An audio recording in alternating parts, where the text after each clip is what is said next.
everybody's pissed off, but too late now. We got to get ready for Carolina.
What's up, everybody, and welcome back to a Monday post-game edition of Sports Talk 49 live on Bucks Report. This show is powered by none other than 320 Solar. Go to 320solar.com.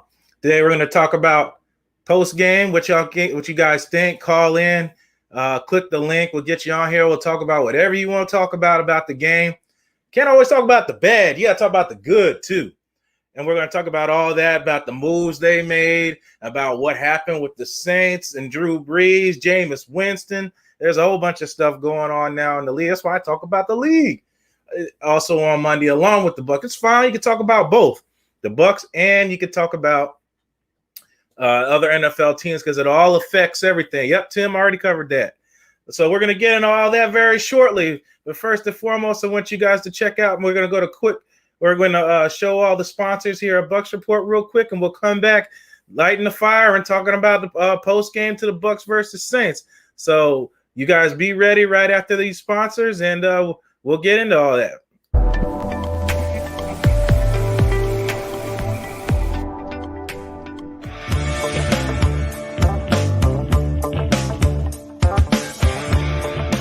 Going solar with 320 may cost you nothing down.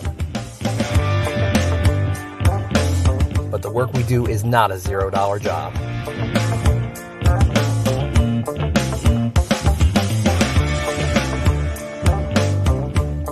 With a 10-year roof penetration warranty and solar panels guaranteed for 25 years, you can have peace of mind knowing we will do the job right every time without question.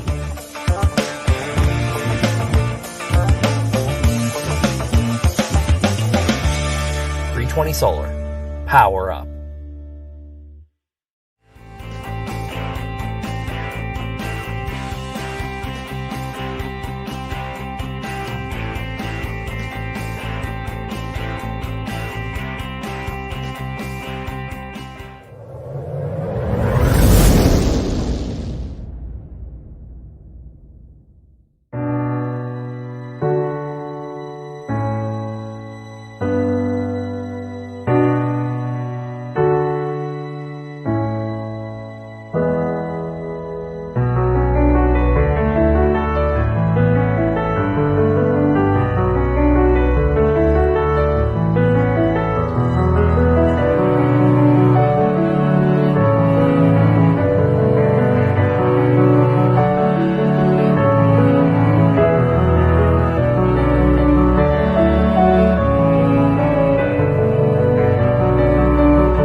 And we're back. We're back. We'll talk post game Carolina versus Buccaneers. You're just tuning in to Sports Talk 49 live on Bucks Report every Monday and Friday at 3 p.m. Monday doing post game, Friday doing pregame.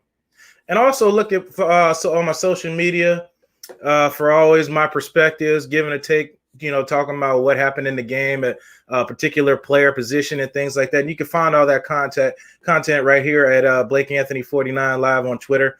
And make sure to check that out. Also, with all the sponsors you just saw there, make sure to check out Fast Track Cannabis Clinics of America. That is the nation's largest medical marijuana doctor with over 2,500 state licensed doctors in all 32 states. Medical marijuana is legal.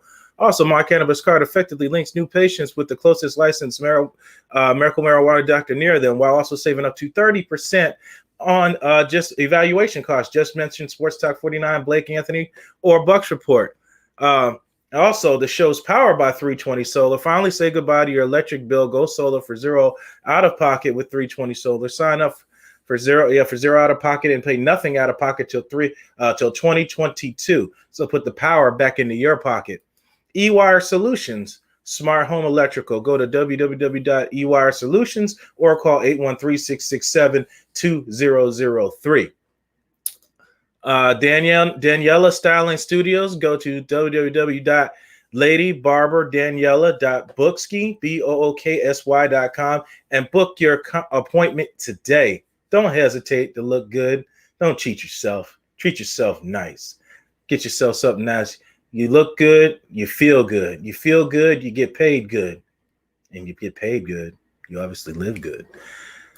And also, last but definitely not least, we do our live remotes there, and it is the Sports Bar and Grill of Bucks Report, the Deck Bar and Grill at Isla del Sol.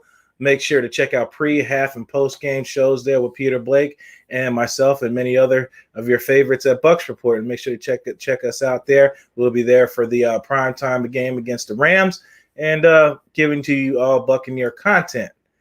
With that being said, we'll move on. We'll talk about what we got going on here with the Bucks versus the Panthers. Post-game, Bucks putting a shellacking on the Carolina Panthers after taking a beating to the Saints just last week. Bucks win 46-23 and a convincing win. Ronald Jones has a big day. Just so much to talk about. And speaking of talk about, let's check out the comment section by the 49ers. Misador, what is going on? Tim Witherspoon. Drew Brees has suffered from a fractured rib on the left side and two on the right, possibly more. Per Ed Werder, doctors have cautioned Brees to especially careful with damage to his lung. Anna Scheffner, ESPN writer. Yep, he's got to be careful. He's getting older, and these are the reasons why he wanted to retire, so things like that happens. And it's ironic that Jameis Winston has things in his contract that he gets paid more money when he has to play if Drew goes out per injury. And look what happened. Drew Brees is going to be out per injury. So the Saints are now operated by Taysom Hill and Jameis Winston. Let me say that again. The Saints are now operated by Taysom Hill and Jameis Winston. Last week, the sky was falling. The Saints automatically had a division. The Saints locked in. They're going to win the rest of their games, et cetera, by NFL analysis, former players and things like that. Why do you think you hear me every week say, I'm going to take one game at a time? That is exactly why I don't open my mouth and take things for granted and take the next day and the next game off like nothing can happen. The Saints are going to probably be without their quarterback for some time. And if it's ribs, it's usually about 4 weeks. And that'll be about the end of the season if the Saints can't pull together those last 4 weeks.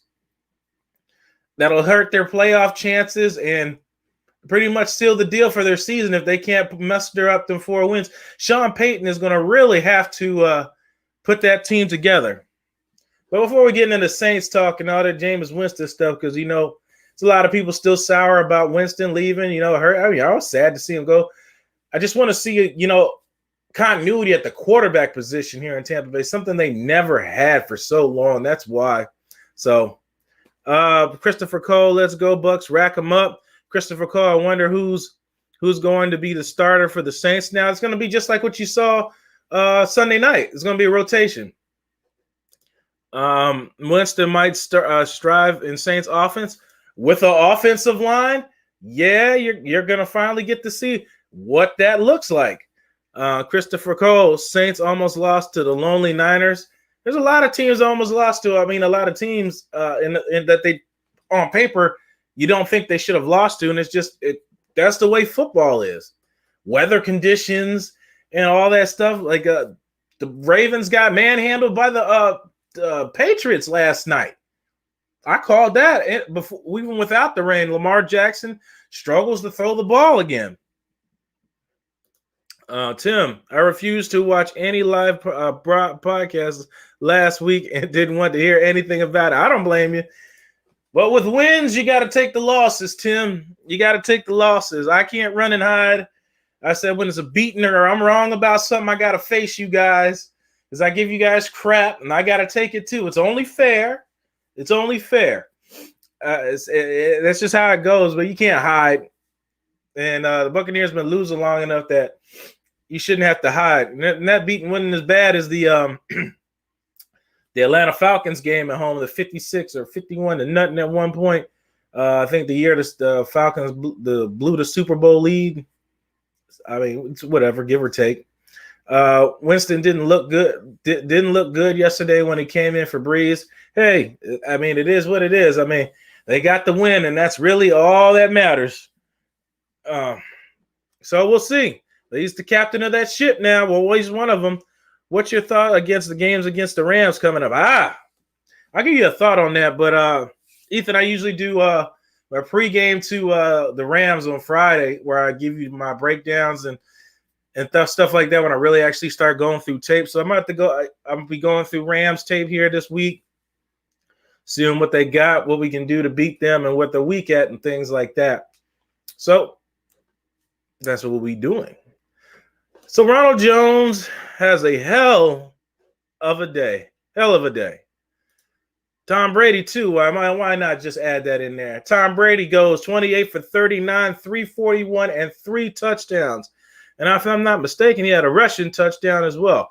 Quarterback sneak. The Buccaneers were just firing on all cylinders. Just couldn't be stopped.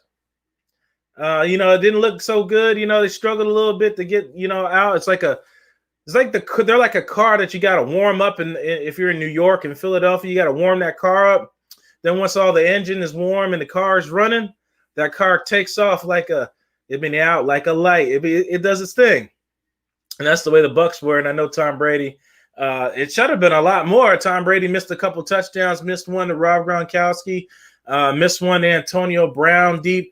And that's just communication and trying to get away from pressure and getting that ball up there. But they'll work that out. Fortunate those didn't come back to hurt them later on.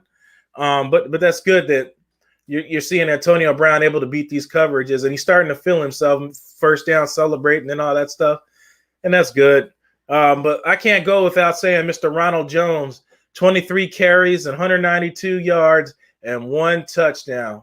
And the day didn't start good for him. He's not off the hook. He's still turning over the damn ball in critical situations and putting the defense in compromising situations.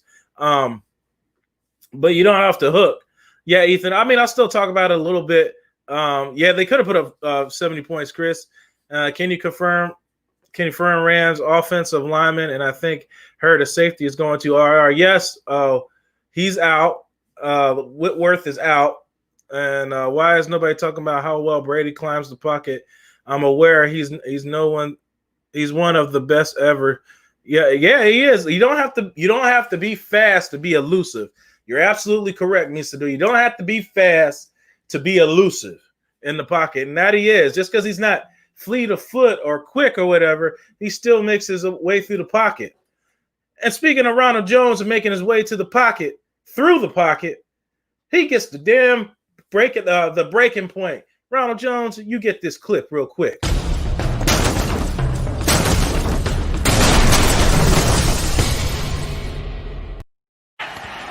Ronald Jones will get a big hole. Jones gets by. Ronald Jones may go all the way. Being chased from behind. Does Jones have enough? Still on his feet. Ronald Jones, 98 yards.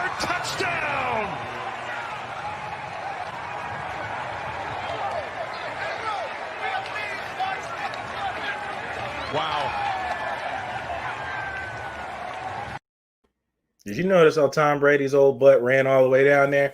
I had to look at the mark. I said, Tom Brady ran down there chasing behind Ronald, running down there with his old self. So you guys are just tuning in. This is Sports Talk 49 live on Bucks Report Monday and Friday at 3 p.m. That is powered by 320 Solar. Go to 320solar.com and put the power back into your pocket. So let's talk about Ronald Jones and that big day real quick. I wouldn't be myself if I didn't do things myself likes to do. And we'll talk about that big run by Ronald Jones. Let's talk about that. Let me roll that beautiful bean footage for you guys.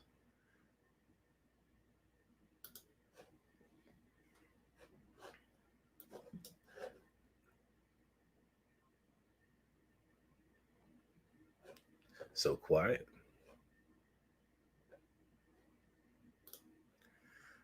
But let's go into the part I really want to see. There we go.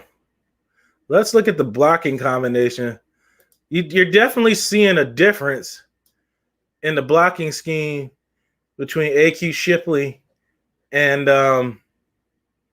Ryan Jensen. Ryan Jensen at the guard. I guess he enjoys not having to be the one to snap the ball and then block. I mean, it was perfect execution. Donovan Smith actually gets his, he still kind of doesn't with his feet, but he gets the defensive lineman turn. Jensen's doesn't have a guy over top and is able to get to the next level. That's the part I like the most that Ronald Jones did. He kicked the legs up so Trey Boston, the safety, couldn't get a good angle to wrap his legs up and tackle him, which the running backs have had problems in space getting away from defenders in one-on-one situation. We'll just take another look at it. It's just perfect execution. Ronald Jones slips through the arm tackles, and this is the best one. See the slight hop step so you can't grab his legs. That part right there is the best part of all of that. It was the last guy to beat. And once you beat that last guy, you see what happens. He's off to the races. Let me stop this. There we go. It's the last guy, and they finally get it. He finally got to see Ronald Jones in space and look just like he did at USC when he was a USC Trojan. That is what all the fans have been waiting to see. I know Michael Clayton wasn't a big fan of him, and a lot of people weren't a big fan of him. He still has issues catching the passes to a guy who's made a living off of throwing backs to the passes. I mean, to the running backs, who's made a living off of doing that for 20 years, and he can't throw the ball to his running back. But when you do things like that, you make people forget about the ability you can't catch till the next week. That's really an issue that the Buccaneers have to figure out. There is no way that the Bucs can't throw to your running back with the guy who's made a living off of throwing to the running back. That is an area that has to be addressed and has to be addressed quickly. Sadly, we're past the halfway point in the season. The Bucs still can't do that. That's something that has to be fixed. Leonard Fournette looked like a half step slow playing when he got in. I don't know what's going on with him. He just does not look like he has any type of burst since that first game against the Panthers last time and sealed the game. I mean, yeah, it was the first game and sealed against the Panthers. He really doesn't look like he has that step. Let me go to the 49ers comment out here. And Milo Jackson or Milo, that was an O-line blocking Clinton on that play. Oh, yeah, it was perfect execution. Even Donovan Smith finally moved his feet just a little bit. I mean, it looked bad from just that view about him moving his feet, but he got the guy turned just enough where it didn't matter. Misador Jensen put some dog on that left side. Think it gave Smith some confidence. Look at the block Smith has on that big run, freeing up Jensen to get to the second level. Yeah, because you saw Jensen look to see if he had to seal off the end before he had to move to the next level. He was able to move to the next level and seal the block. You see, these are the things that Misador, myself, guys that analyze football, that is what happens when linemen are able to get to the next level. And when I say next level, I mean linebackers, not just staying at your defensive front. When you're able to get to the next level and you start blocking the linebackers and the back is only left with the safeties, you get big runs like that. The Bucs have never been able to get big runs like that because they don't ever get to the next level. They're constantly stuck at the line of scrimmage, and the linebackers run free and make tackles on the backs. Tim, was Ronald Jones long run the same play call as Fournette long run against the Panthers in the first game they played? I think he came off the. It's possible he might have came out the B gap. I can't remember exactly, Tim. Needless to say, they both were great. Play executions, and Ronald Jones will forever be down in history books now with one of the longest run in NFL history and Tampa Bay history, as long as that stands. Even if he's gone from this team, that record will hold. It looks like Smith almost held too long and almost got a holding call. Misador, shelf blocking. Yep, that's what it is. Shelf blocking. What he means by that is next level. That's what he means. He's just using the football terminology, but that's what he means. Shelf blocking with Misador, saying that's how you spring big runs. That is a clinic example of what happens when you're able to get to the next level and block those linebackers and let your backs be in one-on-one with DBs. You're allowed the privilege to get that. And also, phone lines are open, 727-475-1882. You guys can call in. We can talk about the Bucs game.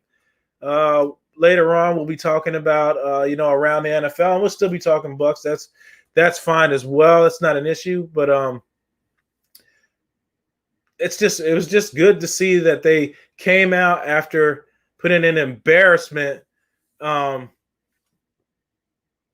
the last prime time against the Saints at home in that kind of fashion. It was just like one of the guys said, one of the 49ers said in the comment section, it was embarrassing to talk about. He didn't want to talk about it, but yeah, I mean, you kind of got to, especially a guy, me doing media and things like that. I can't run from it. You gotta take it on too. Like I said, you gotta take the good with the bad. That's things Peter gets upset about too, is even when there's wins, nobody likes to call a show and put that same energy in a win when there is a loss. It seems like when there's a loss, there's more interaction. Call, you're live on Sports Talk 49. What's going on? It's Will, man. How you doing, buddy? What's going on, Will? How you doing? Dude, I'm doing glorious after that amazing win that we had yesterday. Woo! Yes, it was. That was so good to see. Joe getting that 98-yard stuff. If anybody remembers from, I want to say it was 2012 or 2010. It was who was it? It was a Titans game. There was an announcer that said, "Look out! He's got get away from the cop speed." Yep, that's what Rojo had yesterday. He had get away from the cop speed. And it's funny. That was Chris Johnson that used to do those runs, and he used to say that. It was Chris Johnson. Mm-hmm. Man, you know what play I'm talking about, so at least we're on the same page. But man, whew. Wait, what's your biggest take from the game? What do you think about it? I gotta say, and everybody knows this on Bucs Report, I was not the big guy that was excited about Brady coming into Tampa Bay. I wasn't. Nope, you voiced that. About it. Yeah. But he's bringing a dynamic into Tampa that it seems to me like we'll be so close at halftime, like games like we had on Sunday. We were all tied up, and he in the locker room he'd just be like, "Come on now, we're tied up. We can beat these guys. Come on now." And he gets everybody all riled up in the locker room, and then we come out and we're like, "Oh, dang." Because there was a stat that was when I was watching the game. They said the third quarter has been owned by Tampa Bay throughout most of their games. It's like, what is Tom Brady saying in the locker room that we own the third quarter? It's possibly just trying to hold people accountable. That's pretty much what it is. He was holding everybody accountable. and I was really worried for this game for the simple fact of going into the game without Marpet. I was worried without having Marpet because Marpet, those are big shoes to fill. That's a big boy that can push around some pretty big guys. And with him being gone, I was like, I don't know what's going to happen because those are some big shoes to fill. And our O-line stepped up, and the backup stepped up, and we got it done. So, and CD3.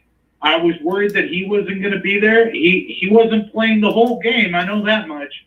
But he was taking some, sideline breathers, because he's still a little hurt, a little banged up. But, man, the game was very impressive. But, I got to ask, do you think that we just seriously own the third quarter this season? Or, I got to ask, what's up with all the Bucs fans? Do we own the third quarter this year or what? It's a huge difference from having Dirk Cutter all them years where he made no actual halftime adjustments and things like that. So it's something definitely different to have that and have that aspect to have a quarterback in there that that's not going to have the propensity to turn the ball over in clutch situation. He's going to take the sack if he's not there. He's going to try to make the right throw. Like I said earlier, he was off on a couple of throws. There's just a little miscommunication on some of them because the score could have been a lot worse than it really was. Fortunate for the Panthers, those passes weren't caught. But I know fans are really looking forward to seeing Antonio Brown score, which he had a chance to, where he had the DB smoked. But owning the third quarter, but yeah, they've definitely owned that. And I think that started with the Chargers game, if I believe, where that fumble right before half and the Bucs go in the score. And they just went on an offensive onslaught from that second half on. I think it was at that point where they started to become that third quarter team. So I definitely can agree with you on that, Will. I gotta say though, my wife, you all know my wife. She's a Packer fan. Sorry to hear that. But yes, I apologize for everybody that has to deal with that. But when we stomped on the Packers, she said, "Wow. It looks like you guys really do have a team." And yesterday, when she was making, we were on Sports Static, and he said, "What are 4 teams that you guys think have a chance to go to the Super Bowl?" And she said the Buccaneers is one of them. I was like, wow, you wouldn't have said that last year. Yep. She would have never, it didn't matter how, we could have been 10-2. And she would not have said it last year. I guarantee you she wouldn't have. But this year, because of the beating we gave her team, she's like, wow, yeah, you guys got a real team. Yep. You definitely see the changes from last year to this year. You definitely notice it. Oh, definitely. And I expect Antoine Winfield Jr. to get Defensive Rookie of the Year. If he doesn't, there's something wrong. I honestly don't care. I care about them winning games. I don't care about individual stats. Oh, yeah. I don't care about individual. That doesn't win you games. Individual stats. No, it doesn't. It doesn't. I honestly see it going 12-4, 13-3. We could win out. We could win everything out. We could. I hope and pray we do. But you always got that one team that wants to be spoiler maker. You never know. We could go 12-4, 13-3. I don't see us losing, but maybe 1 or 2 games. And who do you got? Who you got them losing to besides the Chiefs?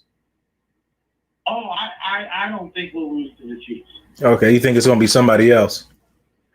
I think it's going to be like the Falcons coming in and wanting to play spoiler, or a team like the Lions or the Vikings that just want to play spoiler and do the upset. You know what I mean? Mm-hmm. It's those teams that are at the bottom of the barrel that you're going to take lightly and just walk in and expecting to win, that they're going to be like, oh, you were going to take us for granted? Well, guess what? You can't take any team lightly. You got to go in with the best game plan for every team. You can't just go in expecting to win. Nope, you're absolutely right. And I think the Buccaneers learned that early I ain't gonna say early, a couple weeks ago, and they never took it for granted because they admitted it after that game. They took it kind of like they were thinking about next week. And if you don't know what I'm talking about the Giants game. I said where they came out and the Giants should have put a beating on them. They missed a couple touchdowns. The guys played really bad in that game, thinking they were going to get stat chase in that game. They were going to expect Daniel Jones to throw them a couple picks and things like that, and it easily could have went the other way pretty bad. So they were fortunate they got away with that one. But I agree with you that they don't that they shouldn't take anybody for granted. Tim made an excellent comment about.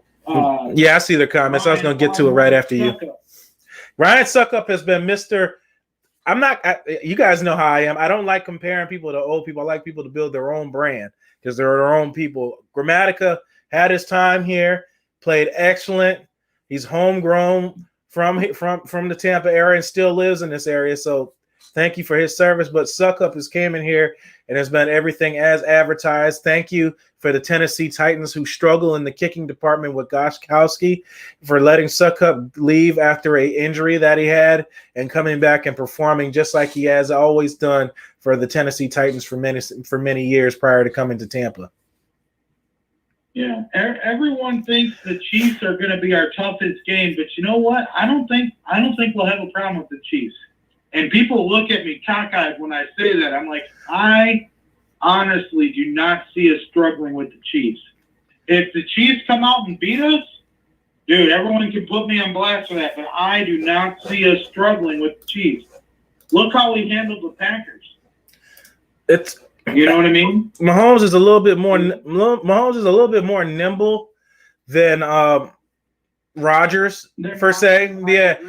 And we don't really have speed on the edges. That's the only thing that scares me with that. We have nobody that's going to actually catch Mahomes rolling out the pocket besides Devin White, and he's going to be asked to be covering that game because he's going to have to with the time Mahomes buys in the pocket.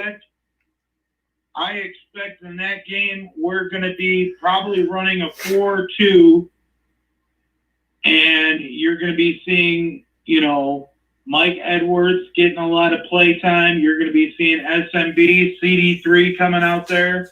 We're going to be, blitzing the corners because we don't have the guys that can come, or an 4-2. We're going to be running a 3-3. You know what I mean? I said a 4-2. You mean a 3-3-5? Yeah, a 3-3-5. That's what I meant to say. I apologize. It's all right. But yeah, with blitzing corners, because our corners are fast. I hope so. They got to cover wideouts. Well, and Mesador just said Davis and Dean struggle with fast deep receivers. Yep. They do. You can't play that aggressive style because you're going to get burnt. And Dean still has. But CD3 last year, he shut down Michael Thomas. Shut him down. Michael Thomas isn't a burner. He's a possession receiver. But I'm just saying, he shut him down. Right. No, I agree. He shut down Thomas. Last year, he shut down Hopkins. He shut down Julio Jones all at the end of the year. It was like back-to-back guys that he had shut down at that time. But you're playing up against that kind of speed, Mecole Hardman and I'm about to say Dante Hall. Jesus, more Lord of mercy. Dante Hall ain't played for the Chiefs in a long time. Yeah, Sammy Watkins is still hurt. And then you got Mecole Hardman, and what's the other guy's name? I forgot. His name just slipped. Tyreek Hill. Yeah, I say Hall Hill. Yeah. With that kind of speed, it's going to be tough to play that aggressive corner because one mad move, they're right by you, and Mahomes got the arm to get it there. So I ain't going to talk about the Chiefs yet. The next opponent is the Rams, and we'll focus on that, later in the week when I actually start to look at this tape. I appreciate you. I'm not worried about the Rams either. I am not worried about the Rams. I'm worried about everybody that lines up on Sunday because you don't know what'll happen, what happens week. Somebody could go down and practice. You just saw the Saints lose Drew Brees, so nobody's above anything that could happen. Like, I swear, just last week, everybody was praising the Saints like nothing was going to happen to them, and they lose the damn quarterback less than 24 hours later. They done lost their quarterback. after all that. So that which begs the differ. Are they actually going to start Taysom Hill? It's going to be dual. It's going to be dual quarterback. They've been doing it. It's not like it's a change for them. It's going to be a dual quarterback system. As far as the Saints go, I don't think Taysom Hill can be like a starting quarterback. He's more like a Cordell Stewart. I think I've said this on your show before. Yeah, and it's fine. They have the play. They're set up to run both of those quarterbacks. Sean Payton is more prepared than Byron Leftwich. That's been clear from the last 2 times the Bucs have played the Saints. They know what they're doing with their players, and they use them how they're supposed to use them. And both of those quarterbacks will be just fine in their system. But I know a lot of people here at Tampa Bay will be rooting for Jameis Winston, and that'll be a fun debate looking at that on Facebook for a while that runs. But I'm going to be pulling for Winston because I love Winston. But if he plays Tampa Bay, I'll be like, I'm sorry, Winston. I love you. You're one of my all-time favorites, but I got to go with Tampa. You know, just like when my grandparents took me down to Tampa and I went to a Saints game, I was going to watch Drew Brees play because I like Drew Brees. I think he's a phenomenal player. But I was going simply to watch him play as a fan, watching the guy play. But I'm rooting for my Bucs. You know what I mean? I'm always going to root for my Bucs. No doubt. It doesn't matter who's on the other side. You know, just saying, just putting it out there. I don't care if my best friend is playing for the Bears, and I'm like, dude, you're playing the Buccaneers. I'm sorry, buddy. I'm still rooting for the Bucs. No doubt. So thanks for calling in, Will. I got Deshaun down here in the lobby. I'm going to get him on and see what he's got to take on the game. All right, man. Appreciate it, Will. Care, buddy. You too. I got Deshaun down here. He's always bringing that knowledge. Let me get to these comments real quick, Deshaun. I don't want to neglect these guys. And I saw you, Chris, talk about you don't want to be called 49ers. You want to call Blake's Bunch. I don't want to call you guys that. You guys sounds like I'm calling you my kids or something. And some of y'all are older than me. And what do I look like calling you that? You know, I ain't exactly a spring chicken either. But let me see. I'm trying to make sure I lost my place. Fournette was behind Wirfs. Oh, yeah, you saw the blocking. I pulled up the Panthers Bucks. I don't know if you saw that, Deshaun, for the same run Fournette had. If not, I can pull it up again. Man, I'd rather be called Blaze Bunch. Oh, that was Misador that said that. OJ used to have getting away from the cop speed. Yeah, he only does that when he's wide open. I've never seen OJ actually outrun anybody in a foot race. He's got to already be wide open and then just running straight down the field. I've never seen him actually pull away from somebody like Fournette or Ronald Jones as done on a pro level. I see I was wrong. The Fournette run was a counter step away from Wirfs. Speaking of sacks, yes, Justin Watson had a sack on a punt. Great preparation. That's preparation and from your special teams right there. Mm-hmm. And speaking of preparation, I'm about to get sure. We got Deshaun Tisdale there. And what you got for us, brother? Hey, what's up, guys? How we doing today? Yeah, good, man. How you doing? It's Victory Monday.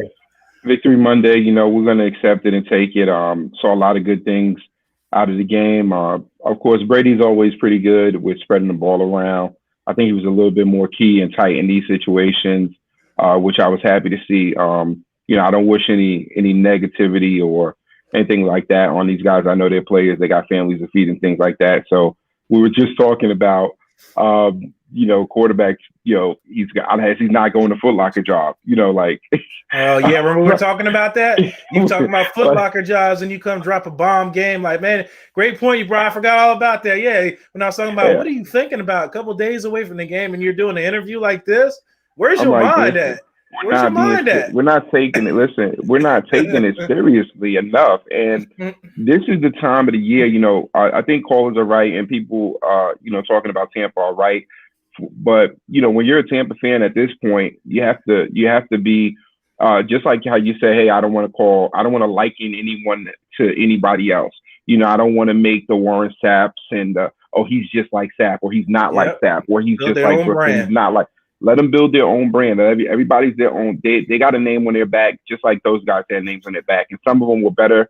You know, listen, Hardy Nickerson came from somewhere to get here. You know, and other players are the same thing. So let's not look at some of these players and say, hey, how great or how not great they are when they're clearly, players that are going to help. Now, all that to be said, I'm looking at the same way that we have been as Bucs fans.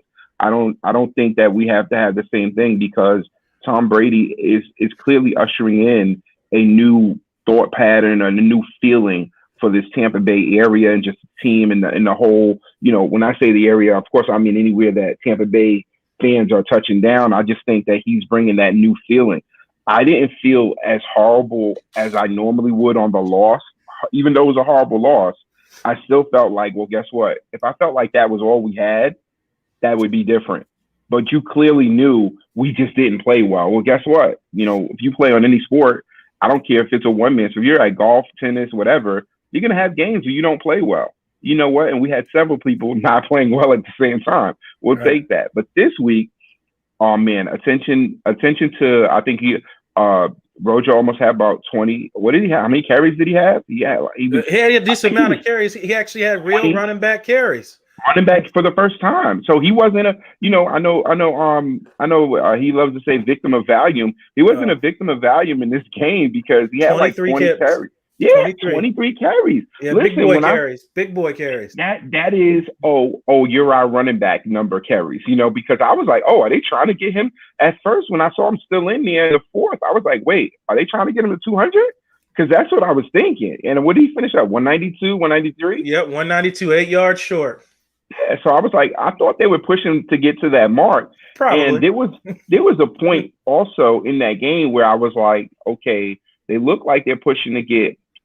Clearly, Mike Evans, you know what? I'm not going to hold this back. I was thinking about it, and I was thinking about not holding it back, but I think everyone could see it in the game. And I saw it in the game. I saw Mike Evans dip, and there's important parts. I respect that these guys are, once again, they're competitors, they're players, they have families, they have lives. They're not, every play, they're not truly all the time going to give you that, especially for a receiver. He's not always going to run in there and do that. Now, I've seen him over time, fall down a lot and do things where I'm like, oh, come on, Mike. This game, he looked like he was pressing, trying to get a little bit more.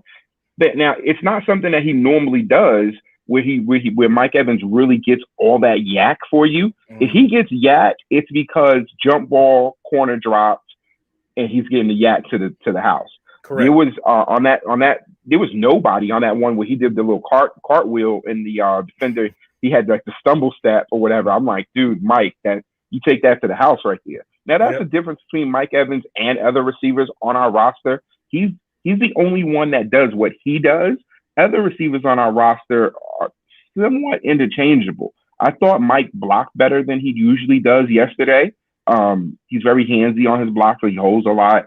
That helped our running game tremendously. Chris Godwin is always the confident professional on run blocking receiver. He's a go-to Swiss Army knife of a guy, and you can never get mad when he gets his due. But receiving core yesterday, I saw hands, man. I mean, Mike Evans, that one in the end zone, dude, he was three. I'm like, I was like, Tom, how high are you throwing these balls? Like, dude, he was like 3.5 feet off the floor. I'm like, how tall do you think these defenders are? There's nobody that tall back there, Tom. There's nobody that tall back there. I'm like, who do you think you're playing? Ed Reed ain't back there. Who's back there jumping? I'm like, he must think he got some 6'3", 6'4" safeties back there with long arms that are jumping. And I'll tell you the next part about it too. I was like, no one can say right now. I mean, we're at least a year or two away talking about Tom Brady. When we talk, you see the overthrows that he had yesterday. I mean, this is after getting hit a couple of times. I mean, he's. I know there's some continuity that's not there, but that run game yesterday really set up our play action. Our play action looks were so clean and open. I mean, he missed like 3 deep on those play actions. 3 big that were guaranteed touches. Touchdowns. At least 3, and it might have been 4. But I mean, and there's some time. I mean, the one to Godwin was just. I mean, that was just. It was. I was like, dude, no way you throw that ball. The corner is like cutting inside towards the sideline. He's got no way for Godwin to come down, and then Godwin just. He has to have that's I believe in you, and that was it was nothing short of help me help you. Right. he makes the cut reaches back inside of the defender's already undercutting that route perfectly. Perfectly. You heard the announcer say if he turns his head, he picks it off. He never saw the ball. And you have to have some confidence and he's got a pair to throw that ball over there for that coverage. Oh, yes. Right past his head, I am not scared of what I'm going to get here. And he put it out there. I thought he had a really good game. I think he could have had a lot more yardage, obviously, those 3 touchdowns. But when the offense puts up 500 yards, it's always a good day in Tampa, and I think BA said it. When we run over 100 yards, we run for over 100 yards. It's also a good day in Tampa, and we win. So I'm not mad that Fournette didn't get a lot of carries, although I feel Fournette's a little bit more of a bell cow. But I think, unfortunately for Ronald Jones, he's at this point, he needs somebody looking over his shoulder. He needs I will pull you. Now, did I think he was going to get pulled? I did. I did think he was going to get pulled after that fumble. BA normally is not as forgiving for a fumble. But it seems now, if you heard it in the game, the announcer kind of touched on it, and I think he got that from the pregame conversation with them about how the guys are kind of going by half. I've noticed them go quarter if they get tired, but if they're in for the entire drive. So you got to understand that, hey, if they're going to be in, they're going to be in for the whole drive. Hey, I really wanted to know, what did you think, Blake, about the defense and where that defense was? Are we going to some offense? I was going to play some just as we're talking. The defense I thought played exceptionally well this game. They got blessed that Christian McCaffrey didn't have to play in this game. The Panthers did do something I did not expect. They did go to not Curtis Samuel, but the other receiver's name slipping my mind right now. They went to him a lot on Sunday, which I did not expect them to do because Curtis Samuel has been basically Davis. His production has gone up since Christian McCaffrey returned, and he's been basically the other running receiving back type player since McCaffrey came back, and now McCaffrey's out injured again. So now their offense is going to change. Going to have to change the complexity of it a little bit, but their defense did play really well. I know the linebackers took some beating on first take from Stephen A. Smith, saying on 14 attempts, they had, pass catchers had 13 receptions on them last week. So I know Devin White and Levante David probably took exception to that and tried to play well. They didn't. I didn't see them get beat too much inside the hash marks on any I don't passes think they were like attacked as much. Correct. So yeah. Getting beat and getting attacked as much is two different things. I think in the next 2 games we'll see, because it's one of those things where an offense they're doing what they do to win games. They attack a certain way. I don't think that their attack really was. They're kind of swing out the backfield. A lot of Texas routes as far as those outcuts, and then back up into the interior front where the linebackers would be. They rub a little bit more. They have a Green Bay-esque semblance offense, and then heavy run. So I don't think they attack more. I think in the next 2 weeks we'll get that attack will be a lot more. But for this game, it just wasn't there. The only thing I saw earlier was the one thing we've talked about several times, and I think I've made my point clear on that already. That's why I didn't really touch on it today. Was Jamel Dean still having issues looking in the backfield? Got beat early. Was out. He knew he was out of position. Left Antoine Winfield compromised, and Antoine Winfield still almost made the play on the ball in the end zone. Still almost made it, but that was not his responsibility. It was Jamel Dean's. And then the screen pass. I was actually going to pull it up here, the screen pass, where teams are taking advantage of the Buccaneers' over-aggressive defense, where the whole defense went with the jet sweep, and you left the wide receiver all alone on the other side. It was basically 3 linemen versus 1 corner, and poor Cockrell just got steamrolled for a while. He got steamrolled. He was supposed to. I mean, God bless him. I saw the helmet drop. When a lineman sees that out there, you're cooked, man. Your food, he's coming for you. That's just, that's part of the game, Now, the second time they went to go run that our defense was awake for it. Correct. You know, we had linebacker, we had safety over. We read it and we ate on it. But you know, that's one of the things when you have one of these speed defenses, you always get people either trying to do a couple of things to take out speed defenses. They need to nullify you by running right at you to take away your speed, which is what, you know, they did with Taysom Hill, you know, just basically ran power against us. And when you have defensive linemen that don't get off blocks quick because they're more filled than penetrate, they're just, you know, there to fill. Smaller linebackers, I mean, come on, you're already at the second level before you're even attempting to touch them. So that's just one of the caveats of our defense. You know, I did like that Todd Bowles he didn't dial up as much pressure. He's been very cavalier over the last 2 games with pressure. And I kind of feel like when you talk about pressure, BA said, oh yeah, we blitzed, we just didn't get there. I'm like, well, if we didn't get there, keep sending it. You know, like, you're right. Send the pressure. Here we go. Watching it flow. There is nobody there. Now, no one. I mean, everyone. Poor there he goes. bro. Roll. Good Lord of mercy. God bless. And we're lucky too. I mean, I was surprised with JPP. Is that the first interception that he's had in his career? Does he have another interception? I can't remember. I'm sure he probably has one sometime, maybe with the Giants, but that was an impressive INT after everybody was making fun of him last week. Talking about, well, he would have caught that pick. He said, all right, I got something for y'all. I don't know if you heard the show, but you remember I said it. I said my wife got on me about me saying, well, if you had all those fingers, you'd be able to. And she's sitting right there. He catches the pick, and she just looked over at me. Like, he heard you. I was like, oh my gosh, it's unbelievable. He really heard you talking smack.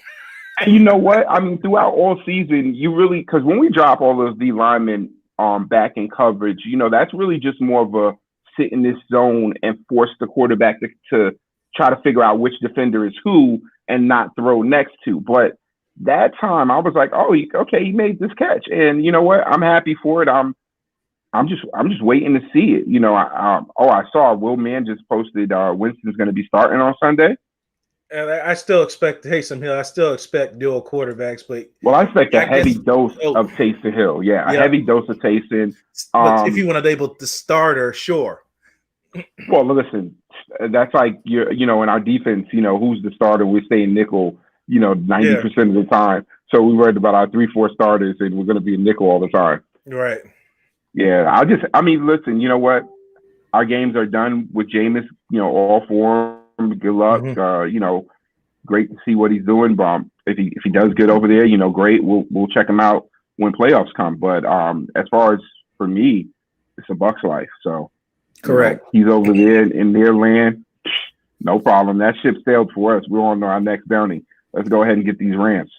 Yep, get these Rams Monday night and hopefully play a lot better on primetime television than they did against the Saints. Good Lord. Listen, all year right now we have not shown up on primetime games. I mean, I was a little bit like, oh, they took a primetime for us and switched us to 4 o'clock. Like, you know, they would never do this if it was the Pats or whatever. But right now, to be honest with you, we don't show up at primetime. So if it comes to, do I want to play at primetime or not? You know what? Screw primetime. I want to win. You know, I don't want to be at prime. But you know what? That's just us. And I think DA said it. That's preparation. And I think with the 20-some-odd coaches that we have enough coaches to have the proper preparation. We should not have that. I think the game plan this week offensively was a better game plan. And you know what? I mean, we're late in the season to be reevaluating an offensive game plan. We should know who we are. We should know what our targets are, what our keys are to hit. He should already have those gold plays. He should have those gold plays already. He should know the go-tos. You know, I'm watching the mesh of Brady and what, you know, we're not talking about it, but I'm sure we'll find out towards the end of the season or after it's all over of which plays are Brady calling and which plays are being called by the OC. You know, and that's where we don't really know right now, but we just need a better understanding of our personnel. I felt like Brady was trying to get the ball to Brown a little bit, you know, get the ball to AV a little bit last week. This week was definitely more of a balance. And listen, those couple of times he does get Mike Evans the ball, 2 drops, I think, by Mike. Right. I mean, that one where he was on the floor diving back, dude, to touch your hands. We say it to the high schoolers, the rec kids, and college you kids. already know the touch line. Your hands. Gotta catch it, bro. That's it. So I think he redeemed himself in the end. I mean, that's two. I think one for the touch and then the other one for the first down. So, Brady, at this point, Brady did his job this week exceptionally. He spread the ball around. And I think I was watching on the deck on the pregame show. I think wasn't Johnny. It was Sunday morning with. You talking about Phil or Ray? No, Cup of Ray. Yep, Ray. Yep. Because I can only think of everybody about their show. Yeah. So I had to be like Sunday morning with Cup of Ray. Yeah. So Ray was saying, look, if he gets like 69 or 78 yards, he'll still get his 1,000 yards for the season. Which was like, what? So I'm like, dude, if he starts getting close to 100-yard games, just because Brady just spreads the ball to him a little bit more, because I think Gronk lost a step. Some of those passes it's clear. Clearly lost a full step, not a half, but a full step. But it's fine. He does great run blocking. That's fine. He can, and he's still so big that you'll see what happened yesterday if you come to him slipping.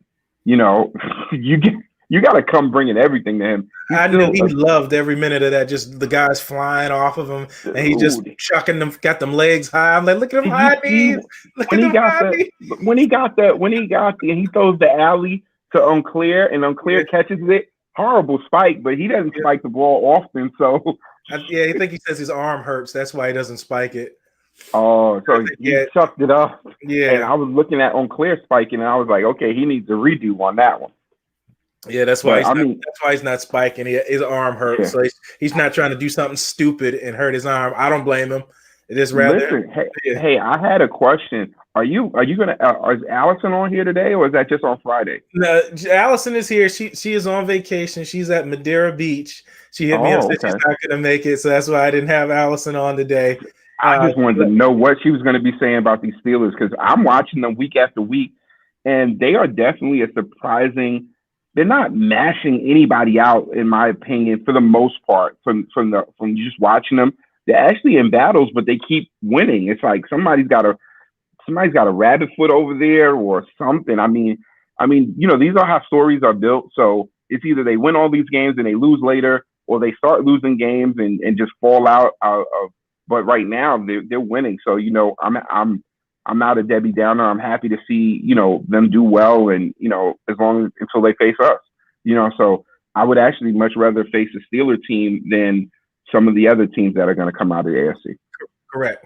The Steelers teams are built like Tampa Bay is, and it says like playing the Chiefs where it's all speed, but that's what Andy Reid has always been about. He's been all about speed since he was in Philadelphia. He's always been about that. Big guys up front, little fast guys on the edges. It's always been that way. He's a speed kills guy. He's a speed kills. He wants speed all around. I'm sure their practices are fast. Like, that's just how much speed he's all about. And he's going to have depth, and his depth is going to have speed. He doesn't pick anything. He's not going to – there's never a drop-off. The one characteristic, like you said, it's always going to be speed. There was always people behind Deshaun Jackson that were fast, that could come up and also do – what he did, case in point. Like, he's a speed guy, and they just keep. It seems like the rich get richer over there because they keep acquiring weapons. So, I think quarterback play has been great over there. I would love to see the matchup. I'm just waiting to see where the matchup's going to be. I think one of the big games this week is that Tennessee game versus. I think they're both 2 6-3 teams are playing this week. It's Tennessee playing someone. That's the other game aside from us that I'm looking to see. Forget who they're playing, but I just have us this week. I'm gonna do some research and kind of break down this Rams team, see just how they match up with things that we do. And I'll be back with you guys on Friday. Of course, I'm gonna be on other shows throughout the week, and all the Bucs fans are gonna be in there talking with everybody else that's our fans. And hey, I'm with Misador. I rock the 49er name, but I'm like, listen, if we could be something else, not the 49ers. All right, I'll come up with something. I'm gonna say it. I think I'm on here. I'll say it for everybody else. Like, we're with you. Just we can be like they said. Look, I'd rather be Blake's bunch than be a 49er. Because when you say, hey, the 49ers, I'm like, wait, the 49ers? What? Look, I'm all for it, man. Hey, it was great checking in with you guys today. I'm gonna be in the chat group, and I gotta get back to what I'm doing. But hey, you know what it is. Fire those cannons. Go Bucks. Hey, tell them what's better than 6-3, 7-3. 7-3. You know it, baby. And what else? Yeah, don't be hesitant to tell me what you come up with the Ram stuff. I'm gonna start looking at that the next couple of days here because I got a couple of days for Friday. Mm-hmm. And I'll start looking at that, try to poke holes in what they got going on. So yeah, if you get free time, send me what you got. I'll try to compare. For sure. Compare I'm gonna hit you up.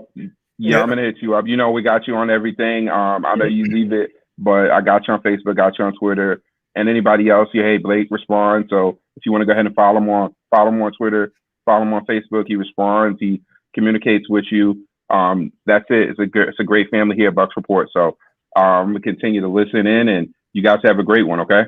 You too, Deshaun. Take it easy. No problem.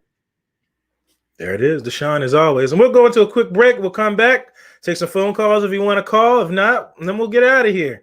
If you guys are just tuning in, it's the Sports Talk 49 live on BucksReport.com every Monday and Friday here at 3 p.m. Monday doing post-game, Friday doing pre-game. I am not going to skip your guys' comments. You guys are killing in there. Let me just go to this break because I got to play the commercials. They paying, so I gotta play them. So I'll get to that, and then we'll come to you guys' questions and stuff like that. And don't hesitate to call or post something.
With a slow motion crew, and we up in our growlings when people change.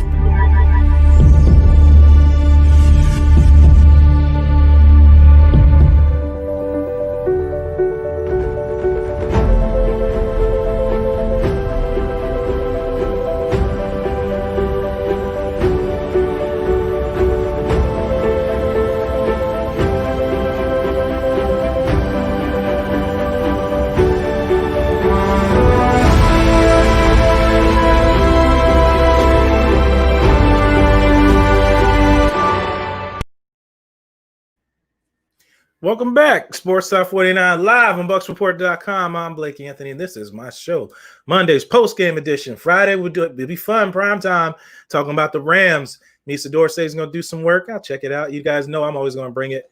But as always, make sure you guys check us all out here at Bucks Report, me every Monday and Friday. And make sure to check out all the sponsors. I put all their links and contacts and websites there for you guys to check them out if you guys want to check their business out and things like that. Caller, you're live on Sports Talk 49. Go ahead. What's up, buddy? Oh, Johnny Dean, the professor. What's going on? I don't know if I should be called professor after last night, man. I really made it through it. Uh-oh, what did you do? We was talking about, on Rick's show, we was talking about Ron Jones's fumbles, right? Mm-hmm. And we both thought that he had 4 fumbles, right? Mm-hmm. Shockingly, he hasn't. He's only had 2 fumbles, man. And I think it's only one of them this season. So I guess the other ones that we were looking at were last season. Drop balls and stuff. You know what I mean? Because he fumbled before. I can't remember what game it was, and ironically, it was a reception. It was a home game. He was running up the left sideline, and he knocked the bone ball out of his hands with his legs, and he fumbled. But it wasn't this season. It was last season. I can't remember the team they were playing that he did that. Right. Yeah. Well, I owe William Romer an apology. So if he's watching this show, there you go, buddy. If I make a mistake, I own it. That's right. Tell him, Johnny. So, what's your take from that game? From last night? Yeah. Oh, it was a good game. I liked how they found a way to get those short passes with Godwin and stuff without having to try to use the running back, because he knows he's not going to be able to use Jones for that. Jones is a running back. He's not. He's like a throwback, dude. It's a shame with a guy with that kind of speed. You are literally no good in the pass catching game unless you can catch it, fumble around with it, then get it, and then start running, which is unlikely when you're covered in man coverage. And like what I said earlier, it boggles my mind. As soon as he fumbled, I was like, he can't throw to the backs what he's made a living off of for 20 years in New England. The only guy that catches the passes clearly, and he catches better than LaShawn McCoy, is Leonard Fournette, and he looks like he lost a step after watching yesterday's game. He did not look like he had the same get-off like he was. I don't know. I'm glad you said something about Fournette, because I'm going to use Peter's phrase on that one, buddy. Victim of volume. You know how running backs are. They have to get a head of steam going, man, by the end of the games when they're really dangerous. Mm-hmm. Yep. That fourth quarter kills you. Yep. I mean, Walter Payton, Barry Allen, Emmitt Smith, they all owned fourth quarters, man. They did. And I think you brought up a great point when you mentioned PlayCon, as I've been doing all day, showing clips from the game off of NFL Game Pass. And I think Byron Leftwich may have heard me talking about him, because I made a little special clip about him and his PlayCon. So Byron, if you are secretly watching these, I'm giving you props that you actually listened and made adjustments to your play calling. And if you don't know what I mean I said if you're having trouble finding ways for guys to get open, then do I ain't gonna say 90, about 70% of the good teams do is create natural rub routes to find ways for you guys to get open.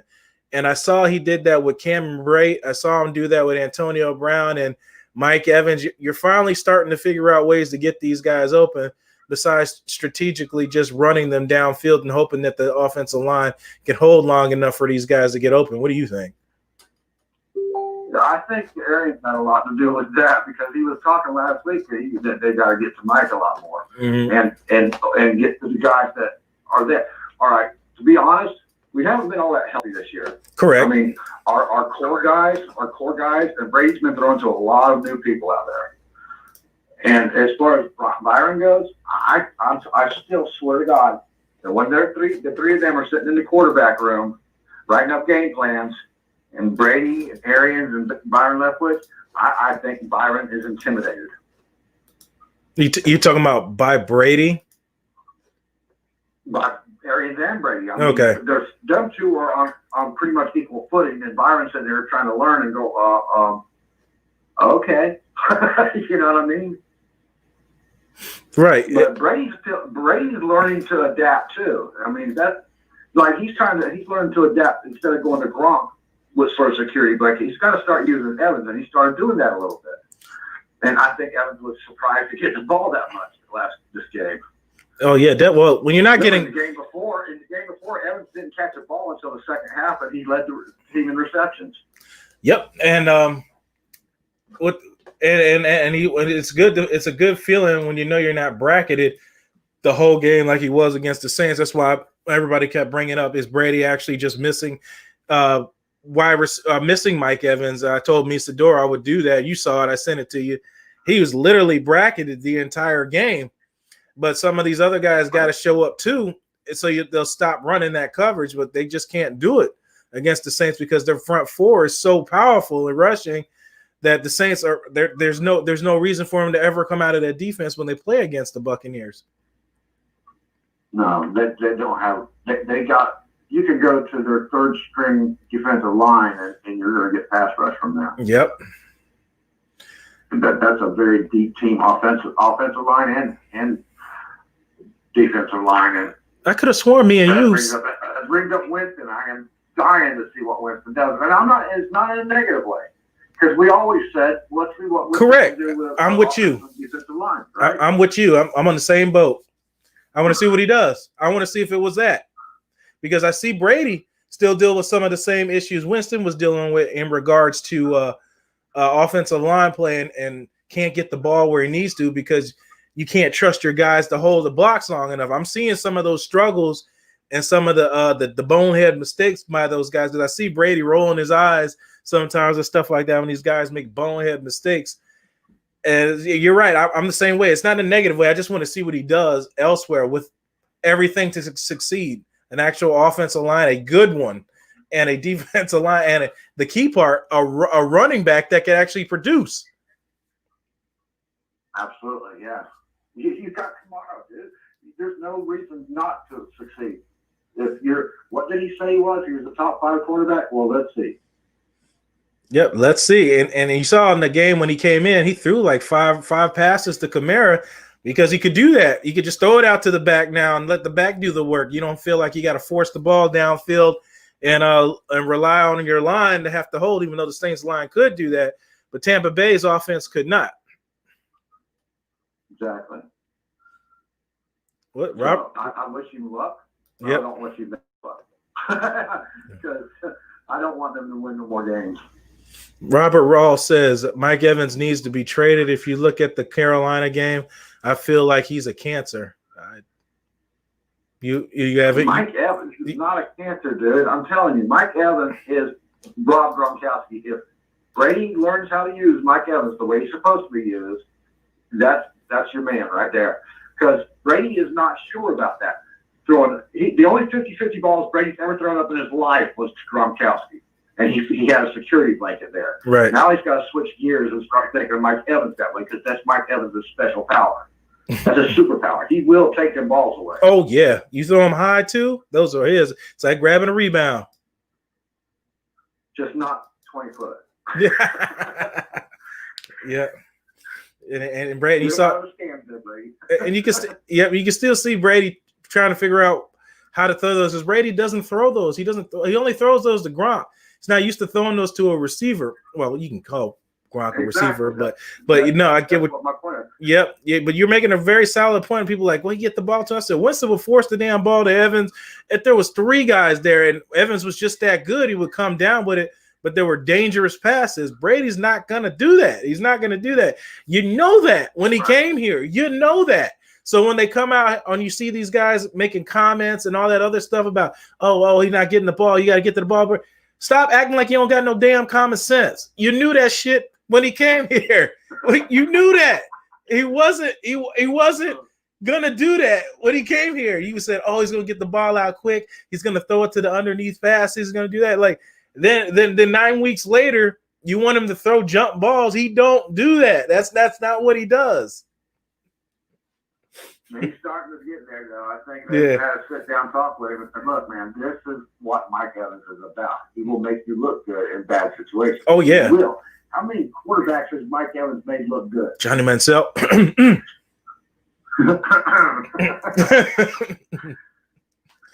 Yep, Johnny Manziel literally just used to throw balls up to him at Texas A&M and made this Johnny Manziel be a first-round draft pick. Go figure. So I can back you up on that one. Johnny Manziel is the best quarterback of all time. He gets on the field and he's nothing but. He didn't even make it as far as RG3. Nope. RG3 actually made playoffs. He actually was success in running and passing till he got injured. Then it just fell apart. It was just literally there was no middle ground. It was high is high, and then low is low. But you're absolutely right. And Johnny Manziel didn't have I don't think he really liked football like that. I think he liked being the man. I think he liked being that guy. But I'm going to say a movie quote, with great power comes great responsibility. And he wasn't about that life when it came to great responsibility, being first in, last out. Spoiled little rich boy. Yep. He was, dude. Mm-hmm. That's exactly what he was. He didn't have to work hard for anything in his life. And then when he goes to Texas, he's got Mike Evans there, who has had to work hard for everything he's ever gotten. Mm-hmm. And made you look like a first-round draft pick. Boy, I remember people in Tampa were like, well, they should draft Johnny Manziel. I remember almost Jerry Jones made the stupid mistake of drafting Johnny Manziel, and they both were smart and not falling for the bait. Exactly. He went to Cleveland instead and said, let's see how good you really are, boy. Yeah, we saw that. I remember the head coach making a comment about, I'm sure he's been using the tablet as a drink holster. Bro, if you know that, why the hell is he your quarterback? There's no way I would say that openly on any media outlet and then start this joker. No way. I'll run with Garrett Gilbert before I start Johnny Manziel if he's using my damn tablet as a drink holster and he's your starting quarterback. You're out of your damn mind. Hey, you brought him up. I'm sorry, but how you like our boy, Garrett Gilbert? I liked him at the Apollos, made it very interesting to watch the game. And I saw a transition in his game from that to the NFL. So I liked what I saw. And I know Allison didn't like it, but I saw what I saw because they were playing the Steelers that game. But I liked what I saw, and he played very, very well, made it interesting. Barring what the injury is with Teddy Bridgewater, you get to see P.J. Walker play as well. So I'm interested to see how that pans out as well. That's going to be interesting. And compare P.J. and Garrett throughout here now. I don't know how long is PJ going to be starting. Have you heard of what? I haven't heard anything yet. After I'm done here, I'll probably take a look at it and then look at the Drew Brees stuff and see what's going on in our division. And I'll start peeking at the Falcons too, because the Bucs got to play them twice while I got to still do stuff for the Rams game. So I got a lot of looking around to do these next couple of weeks here. But it's going to be interesting, especially with these quarterbacks coming in, and Panthers are already going to be without freaking Christian McCaffrey again, which me and you said this before. He's not that guy, man. He can't take that kind of pounding. His body's not built for that, and you're clearly seeing that you paying him, making him the highest back in the league. He's not as durable as most backs are. No, he's healthy because he works out and his family's healthy, but the thing is, you can't stay healthy if you keep getting pounded and pounded like that. They relied on him way too much, man. It was like, I don't know. They were thinking he was Emmitt Smith or Walter. Or nope. You know? He's not built for that. Built for speed. He's a wide receiver at tailback. Nope. And I like Christian McCaffrey. Frank Gore. No. Frank Gore. No way. He wishes he had Frank Gore's durability. Had he had Frank Gore's durability, oh yeah, he'd be worth every dollar on top of his athletic ability. But no way. I knew that last year. When he got beat up, watching him take a pounding, I'm like, yo, this ain't gonna last. I said he is not. His body's not built for. He's a little dude. They say he's not built for this kind of punishment. But and they're trying to play like the AFC North, and they get in that AFC that black and blue stuff, and they're gonna find out how much of a pounding he can take. Hell, he can't handle the Bucs, man. The Bucs. Oh yeah, every time. Yep, you're right. Every time he's played us, besides the London game, he's taken an absolute beating. Every time, and he's usually hurt coming into the next week. I like the guy. I don't think he lasts more than 3 more years, Johnny. I think he's got a 3-year maximum. You're being generous, I think. Unless they ditch him the rest of this year and let him get healthy, then I don't see 3 there. I see maybe 2. 2? You got him 2? And you're probably right. I was being generous. Mike Davis there, man, just chomping at the bit to take his place. Anyway. Biting them ankles. Biting them. And he can get it done. He can get it done. Granted, he jammed. You saw how tough the kid is. He freaking dislocated his thumb and come right back in the game and then take a handoff. That's like Ronnie Lott playing with finger cut off. Yep. That's somebody really wants. That's somebody who wants it bad, and you want those kind of guys on your roster. That's the kind of guys who wants 100%. That he dislocate. I don't know if y'all heard me. Dislocated his thumb, and then takes a handoff. That means your thumb is not working at all. So, and he didn't fumble. Didn't fumble. Didn't get many yards, but he didn't fumble. Yeah, that's the amazing part is he didn't drop the ball because you have no control without your thumb. That man's something. It just reminded me of an offensive version of Jason Pierre-Paul. Blown off fingers, broken neck, and still producing over 6 sacks, playing half a season. Amazing. Amazing. That's a genetic freak right there. You know that. And when Jason Pierre, there was another guy. Oh man, another guy played for the Giants that was just a freak of nature, man. I can't remember his name. I just can't help, Johnny. It's just when Jason Pierre-Paul talks, I can't help but to listen because when you have to, man. And when especially when he talked about the Giants, when he talked about they threw him away like he was garbage, where he couldn't produce no more. I could see the pain in his eyes and the hurt that he felt, and I guarantee you that what drives him. And I'm glad the Tampa Bay Buccaneers stuck with him. That's the kind of guy Tampa Bay Buccaneers been waiting to get on their roster for 5, 6, 7 years. A guy like that. And I don't care if the fact that he's 30 years old or whatever it was. I think 29 at the time we got him. That attitude, man, is something that changes your roster around. I know people give Tom Brady a lot of credit for his attitude and things like that. You've got to do the exact same for a guy like Jason Pierre-Paul, who played a freaking half of the season on a broken neck. It's insane. Yep. Absolutely. There's no comparison. There is no comparison in the league, I don't think, to Jason Pierre-Paul. I mean, he's the standard you want to attain. You know? And you don't get guys like that, but I respect the hell out of them no matter what roster they're on. You know what, a guy who played in our division, but I love this player that still to this day because the way he played. He may have been 5'9", but you couldn't tell him that he wasn't 7 foot. And his name was Steve Smith. Steve Smith Sr. My God. Yes, sir. My God, that guy's a monster. When he went to the Ravens, he balled out too, man. At his age, 30 plus, doing that. I remember he scored a touchdown after breaking an arm. The guy hit him and broke his forearm and still ran in and scored a touchdown. You talking about blocking? Deshaun mentioned blocking. That dude would put dudes on his ass. That guy, you can't help but to respect guys like that. Like he was almost a faster version of Hines Ward, another receiver I loved. Who didn't, man? Oh man, okay. I got a question for you. I was actually going to get to this earlier, but it's all good. We got distracted. That's what happens here. Best 2-win team, worst 6-win team or 7-win team. You said? Say that one more time. Who is the best 2-win team? 2-win. And who is the best? Yeah, 2-win.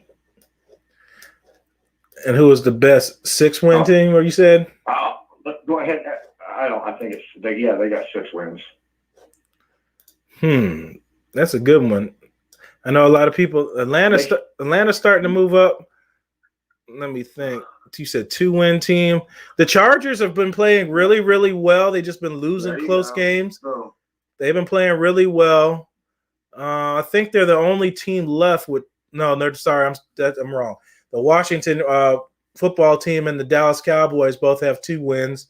I don't think either one of us are going to say that they're going to turn anything around. One coming on a 4-loss lose streak and the other on a 2-loss lose streak. But though Washington played a good game this Sunday against the Giants, I believe, the team will turn around, especially with Ron Rivera as his head coach. They will play good defense, and they will run the ball in the future for that team. But as of right now, that team needs to find an identity, and I don't mean the identity on the football team.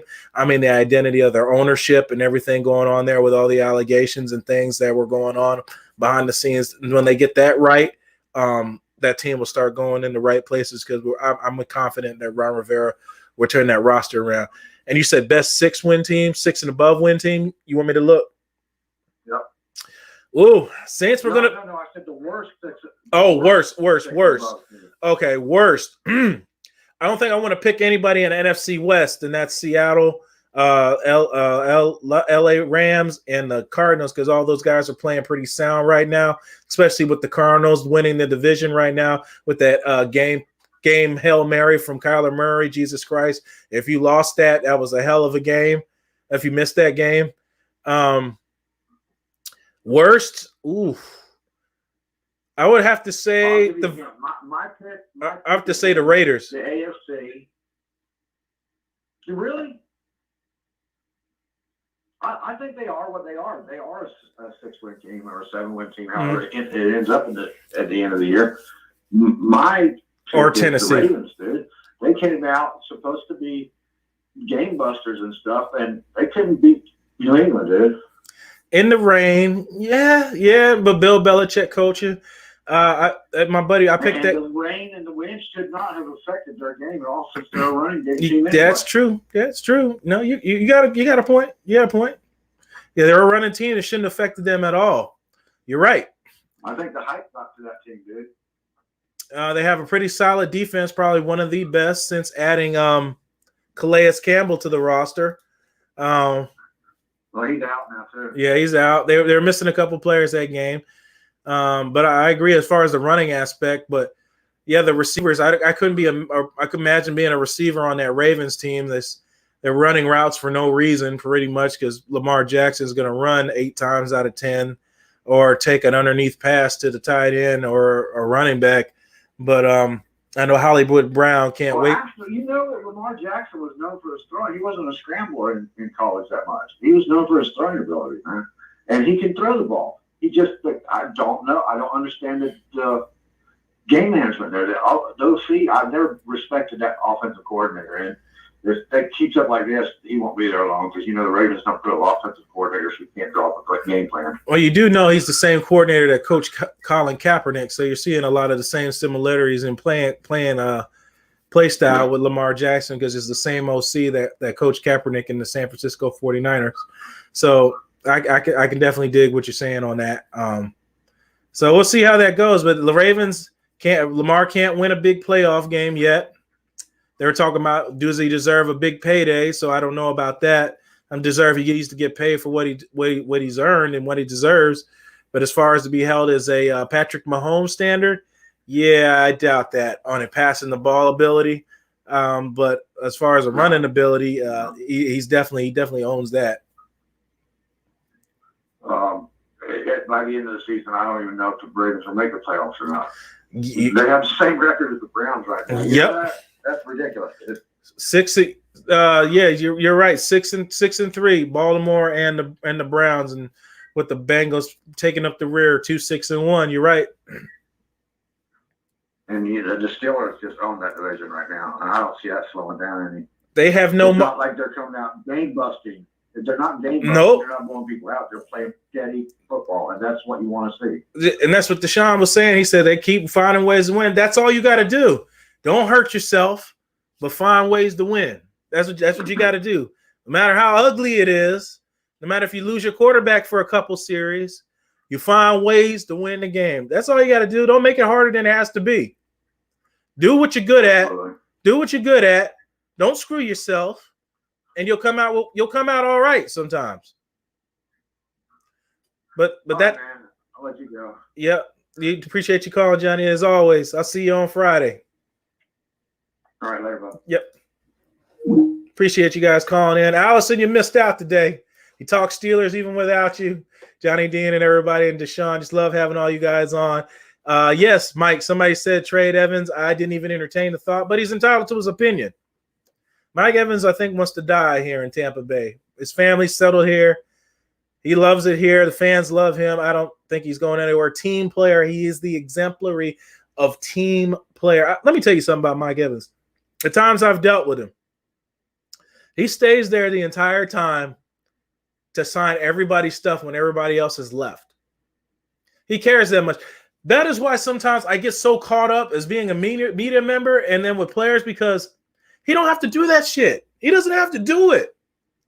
He can be a entitled D-bag like some guys are, and then I give a care about little Johnny and Susie and all of them, but they do it.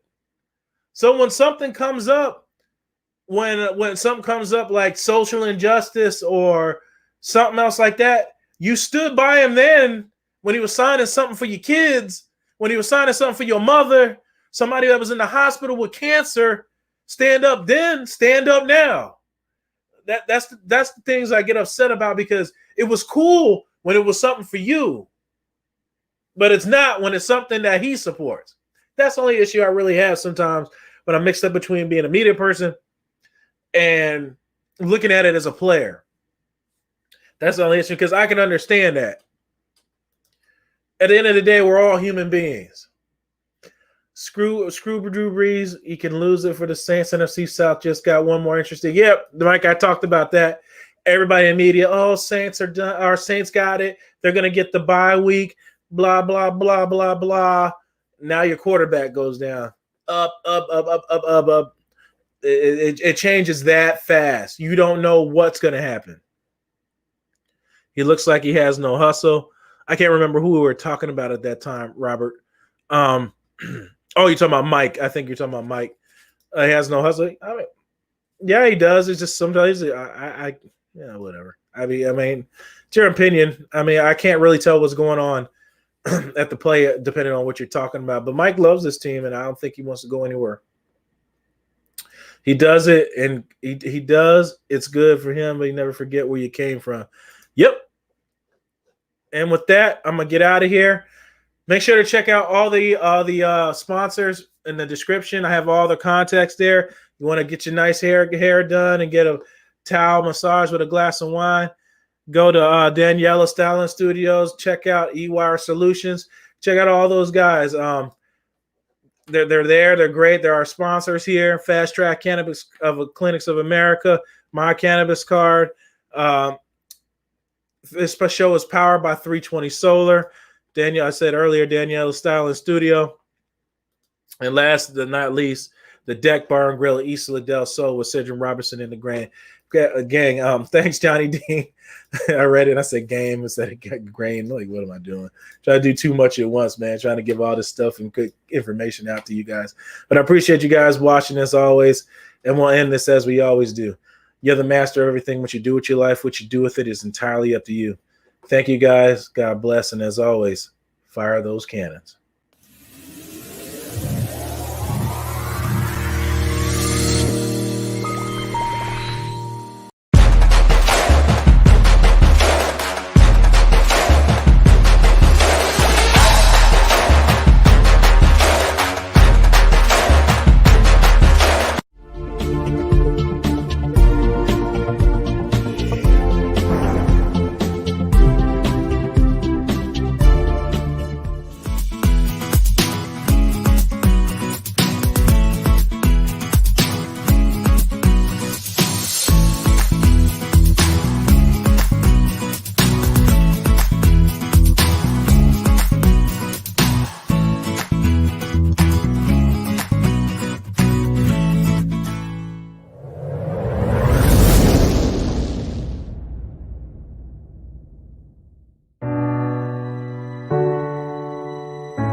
with a slow motion crew, and we up in a cloud